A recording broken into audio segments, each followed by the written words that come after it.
இன்றைக்கி சூப்பரான செம்ம டேஸ்ட்டான சிக்கன் கிரேவி செய்ய போகிறோம். மசாலாலாம் அரைச்சி செய்ய போகிறோம். வாங்க எப்படி செஞ்சு பார்க்கலாம். 1 டீஸ்பூன் அளவு மல்லி, 1/2 டீஸ்பூன் அளவுக்கு சீரகம், 1/2 டீஸ்பூன் அளவுக்கு கிராம்பு, 1/4 டீஸ்பூன் அளவுக்கு மிளகு, 2 கிராம்பு, ஒரு கல்பாசி, ஒரு அன்னாச்சிப்பூ, 2 பட்டை சேர்த்து லைட்டாக எண்ணெய் சேர்த்து நல்லா வறுத்துக்கலாம். இதுக்கு காரத்துக்கு தேவையான அளவு வரமிளகா சேர்த்துக்கலாம். உங்கள் காரத்துக்கு எவ்வளோ தேவையோ அவ்வளோ சேர்த்து நல்லா வறுத்து நல்லா பொடியாக மிக்சியில் போட்டு அரைச்சி வச்சுருங்க.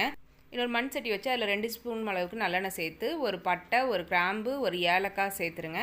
சேர்த்துட்டு ஒரு வரமிளகா, ஒரு 20 சின்ன வெங்காயம் பொடியாக நறுக்கிறது, ஒரு கொத்து கருவேப்பிலை சேர்த்து நல்லா வதக்கிட்டு இது கூட 2 தக்காளி நல்லா பைன் பேஸ்ட்டாக அரைச்சி வச்சுருக்கேன், அதையும் சேர்த்து இதில் நல்லா வதக்கிடுங்க. இப்போ நம்ம அரைச்சி வச்ச பொடியும் சேர்த்து எண்ணெய் தெரிஞ்ச அளவுக்கு வதக்கி இப்போ நம்ம க்ளீன் பண்ணி கழுவி எடுத்து வச்சுருக்கிற 1/2 கிலோ சிக்கன் சேர்த்துருக்கேன். இதுக்கு தேவையான அளவு உப்பு சேர்த்துருக்கேன். லைட்டாக மஞ்சத்தூள் சேர்த்துக்குங்க, ஒரு 1/4 டீஸ்பூன் அளவு சேர்த்துட்டு ஒரு 1/2 டம்ளர் தண்ணி வச்சு நல்லா வெந்துருச்சு. இப்போ பாதி வெந்த பின்னாடி 1 டீஸ்பூன் அளவுக்கு இஞ்சி பூண்டு சேர்க்குறேன். நீங்கள் இந்த மாதிரி இஞ்சி பூண்டு சேர்த்திங்கன்னா சூப்பராக இருக்கும். இப்போ ஒரு கொதி வந்தது மல்லித்தலை தூவி இறக்கிட்டிங்க அப்படின்னா சூப்பரான சிம்பிளான